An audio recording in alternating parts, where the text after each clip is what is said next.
Spanish ফুটবলের নতুন সম্ভাবনার নাম লামিন ইয়ামাল। প্রতিনিয়ত যিনি লিখে চলেছেন এক জীবন্ত মহাকাব্য, যার সবশেষ রোমাঞ্চকর অধ্যায়টি রচিত হলো নু ক্যাম্পের সবুজ গালিচায়। ভিয়ারিয়ালের বিপক্ষে এক অবিস্মরণীয় হ্যাট্রিকের মাধ্যমে আরো একবার বিশ্বজুড়ে আলোড়ন তৈরি করলেন লামিন ইয়ামাল। শনিবার রাতের সেই মাহেন্দ্রক্ষণটি কেবল বার্সেলোনার জয়ের জন্যই গুরুত্বপূর্ণ ছিল না, বরং এটি ছিল ইয়ামালের পেশাদার ক্যারিয়ারের প্রথম হ্যাট্রিক, যা তিনি আদায় করেছেন পবিত্র রমজান মাসে একজন একনিষ্ঠ রোজাদার হিসেবে। দিনের আলোয় ম্যাচটি যখন শুরু হয়, তখন বার্সা ম্যানেজমেন্টের কপালে চিন্তার ভাঁজ অত্যন্ত স্পষ্ট ছিল, কারণ কিশোর ইয়ামালকে সারাদিন পানাহার ত্যাগ করে রোজা রাখা অবস্থায় দীর্ঘ সময় ধরে মাঠে বল পায়ে লড়াই করতে হচ্ছিল। ফুটবলার নুসাইর মাজরাউই কিংবা ক্রিকেটের সিকান্দার রাজারা যেমনটা বারবার বলে এসেছেন, রোজা রাখা আমাদের শারীরিক শক্তির চেয়ে আত্মিক শক্তি কয়েক গুণ বাড়িয়ে দেয়। ইয়ামালের পারফরমেন্স যেন সেই দর্শনেরই এক উজ্জ্বল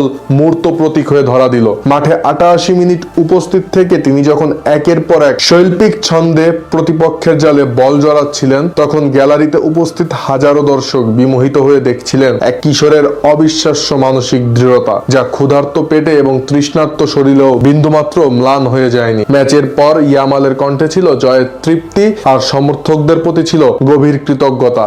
তিনি যখন আবেগী কণ্ঠে বলেন, এখন সময় ছিল ঘুরে দাঁড়ানোর এবং নিজের সবটুকু উজাড় করে দেওয়ার, আমরা সেটাই করছি। সমর্থকদের বলছি, অ্যাটলেটিকোর বিপক্ষে মাঠে আসুন, সেখানে ম্যাজিক ঘটতে পারে। তখন পরিষ্কার হয়ে যায় যে এই কিশোর শুধু পায়ে বল নিয়ে কারিকুরি করেন না, বরং দলের লিডারশিপ নিজের কাঁধে তুলে নেওয়ার অসীম সাহসও রাখেন তিনি। ক্যারিয়ারে এর আগে অনেক বিস্ময়কর গোল বা অ্যাসিস্ট করে বিশ্বকে তাক লাগিয়ে দিলেও রোজা রাখা অবস্থায় নিজের প্রথম হ্যাটট্রিকটি পূর্ণ করা ইয়ামালের অ্যাথলেটিসিজম এবং ধর্মীয় বিশ্বাসের এক অনন্য মেলবন্ধন হিসেবে ফুটবল ইতিহাসের পাতায় স্বর্ণাক্ষরে লেখা থাকবে। শনিবার নু ক্যাম্পে ম্যাচের 28তম মিনিটে গোল করে বার্সাকে এগিয়ে দেন এই তারকা। 9 মিনিট পর দারুণ এক ক্রসে স্বাগতিকদের 2-0 গোলে এগিয়ে দেন এই তরুণ সেন্সেশন। বিরতির পর 49 মিনিটে একটি গোল শোধ দেয় ভিয়ারিয়াল। তখন মনে হচ্ছিল বার্সা বোধহয় পূর্ণ পয়েন্ট নিয়ে ম্যাচ শেষ করতে পারবে না। ঠিক তখনই 69 মিনিটে নিজের হ্যাটট্রিক পূরণ করেন ইয়ামাল। 88 মিনিটে ইয়ামালকে তুলে নেন বার্সা কোচ হ্যান্সি ফ্লিক। অতিরিক্ত সময়ে রবার্ট লেভানডস্কির গোলে হালি পূর্ণ করে বার্সা। আর রোজা রেখে হ্যাটট্রিক পূরণ করে ইয়ামাল আবারও প্রমাণ করলেন যে রোজা রাখা কোনো বাধা নয়, বরং এটি শ্রেষ্ঠত্ব অর্জনের এক অদৃশ্য শক্তি।